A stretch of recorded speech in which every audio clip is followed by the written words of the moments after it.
ब्रजराजनगर निर्वाचन मंडली भारतीय राष्ट्रीय कांग्रेस मिश्रण पर्व झारसुगुड़ा जिला ब्रजराजनगर निर्वाचन मंडली रे दिनकू दिन राजनैतिक महल किछि विचित्र। कांग्रेस प्रार्थी किशोर पटेल नामांकन पत्र दाखल पर राजनैतिक परिवेश रे किछि चर्चार विषय।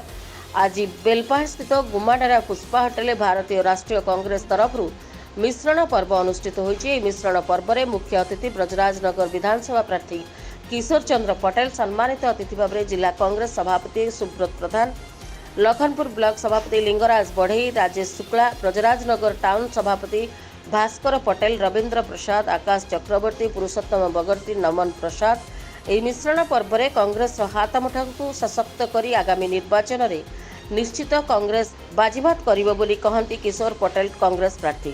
ଲୋକଙ୍କର ଭିତରେ କଂଗ୍ରେସ ପ୍ରତି ସମର୍ଥନ ବୃଦ୍ଧି ପାଉଛେ ଏବଂ ଯେମାନେ ବିରୋଧୀ ଦଳରେ ରହିଛନ୍ ସେମାନେ ଲୋକଙ୍କ ଦ୍ୱାରା ପ୍ରତ୍ୟାଖ୍ୟାତ ହେଉଛନ୍। ତେଣୁ ଆସ୍ତେ ଆସ୍ତେ ଲୋକ ବହୁ ସଂଖ୍ୟାରେ କଂଗ୍ରେସ ଦଳର ସଦସ୍ୟ ଭାବରେ ଯୋଗ ଦେଉଛନ୍। ଭାବରେ ଭଲ ହେବା, କଂଗ୍ରେସ ଜିତବା ଏବଂ କଂଗ୍ରେସ ଦେଶରେ ଗୋଟେ ସୁଶାସନ ଦେବା ଯାହାଦ୍ୱାରା ଲୋକେ ଉପକୃତ ହେବେ।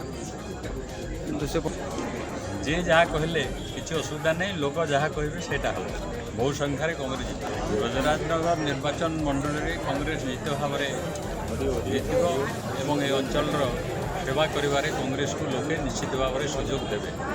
ତେବେ ଦେଖାଯାଉ ହାତ ସଶକ୍ତି ହେବ ନା ଶଙ୍ଖ ବାଜିବ କି ପଦ୍ମ ଫୁଟିବ, ତାହା ଯେ ଆଗାମୀ ସମୟ ହିଁ କହିବ। ଝାରସୁଗୁଡ଼ାରୁ ପବିତ୍ର ମେହେରଙ୍କ ରିପୋର୍ଟ, ରିପବ୍ଲିକ ଓଡ଼ିଶା।